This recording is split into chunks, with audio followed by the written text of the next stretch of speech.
ഞാൻ കവടിയാർ ദാസ്.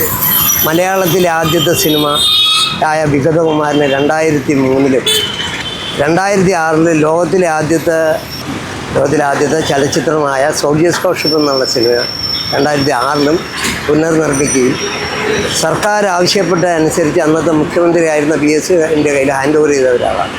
KSRTയെ സംബന്ധിച്ചിടത്തോളം എൻ്റെ ഓർമ്മയിൽ ഞാൻ കവടിയാറിലാണ് ജനിച്ചു വന്നത്. അപ്പോൾ ഞാനും മമ്മിയായിട്ട് എൻ്റെ ഓർമ്മയിൽ വെട്ടുകാട് പള്ളിയിൽ പോകുന്നതാണ് എൻ്റെ ആദ്യത്തെ ഓർമ്മ. ഞങ്ങൾ ക്രിസ്ത്യനാണ്.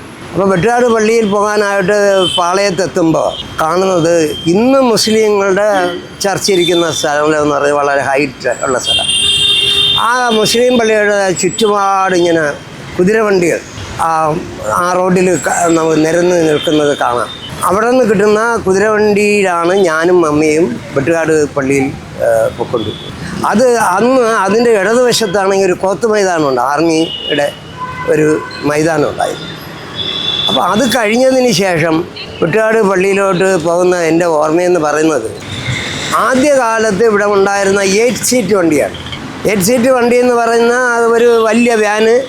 ആ വാനിൽ ഇങ്ങനെ ബെഞ്ചുകൾ ഇങ്ങനെ നിരത്തിയിട്ടേക്കും. ആ ബെഞ്ചുകൾ ഇങ്ങനെ മുകളിലേക്ക് ഘടിപ്പിക്കുന്ന ഓരോ കമ്പികൾ കാണും.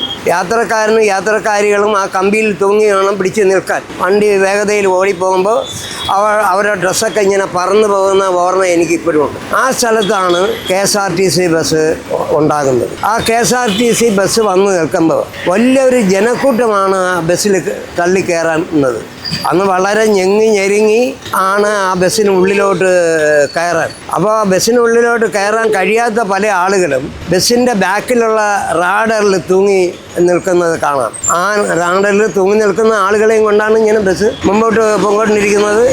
ഈ റാഡറിൽ തൂങ്ങി നിൽക്കുന്ന ആളുകളെയും കൊണ്ട് പോകുന്ന ബസ്സിനെ ഈ വഴിയാത്രക്കാർ അവർ വളരെ ഒരു കാഴ്ചാവസ്തു പോലെയാണ് അന്ന് കണ്ടിരുന്നത്. അപ്പോൾ ട്രാൻസ്പോർട്ട് ബസ്സിൻ്റെ ആ കാലഘട്ടവും ഇന്നത്തെ ആധുനിക ട്രാൻസ്പോർട്ട് ബസ്സിൻ്റെ കാലഘട്ടവും ആധുനികമായി ഇലക്ട്രിക്കൽ ബസ്സുകളുടെ കാലഘട്ടവും ഇതിനെയൊക്കെ കുറിച്ച് ചിന്തിച്ചു കഴിഞ്ഞാൽ വളരെ പ്രാചീനമായ ആ ട്രാൻസ്പോർട്ടിങ്ങിനെ കുറിച്ച് ഓർമ്മിക്കുമ്പോൾ എനിക്ക് ഓർമ്മ വരുന്നത് കൽക്കരിയിൽ ഓടിയ ബസ് ഇവിടെ ഈ രാജ്യത്തുണ്ടായിരുന്നു.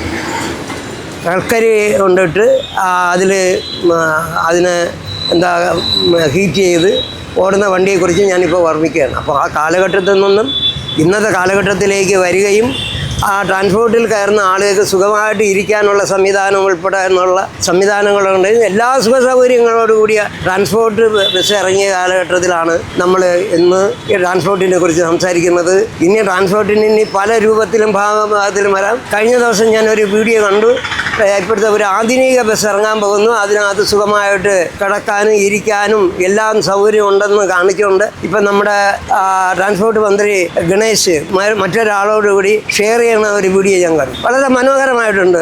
ആ ബസ്സിൻ്റെ സീറ്റ് അറേഞ്ച്മെൻറ്റിനെയൊക്കെ കുറിച്ച് പറഞ്ഞത് വളരെ മനോഹരമായിട്ടുണ്ട്. പക്ഷേ ഈ ബസ്സിനെ കുറിച്ചുള്ള എല്ലാ ഗുണങ്ങളും എല്ലാ സൗകര്യങ്ങളും ഇനി മനസ്സിലാക്കാൻ പോകുന്നത്, കാണാൻ പോകുന്നത്, ആസ്വദിക്കാൻ പോകുന്നത് അടുത്ത തലമുറയായിരിക്കും എന്നാണ് എൻ്റെ ചിന്ത. ആ ചിന്തയോടുകൂടി ഞാൻ അവസാനിപ്പിക്കുന്നു.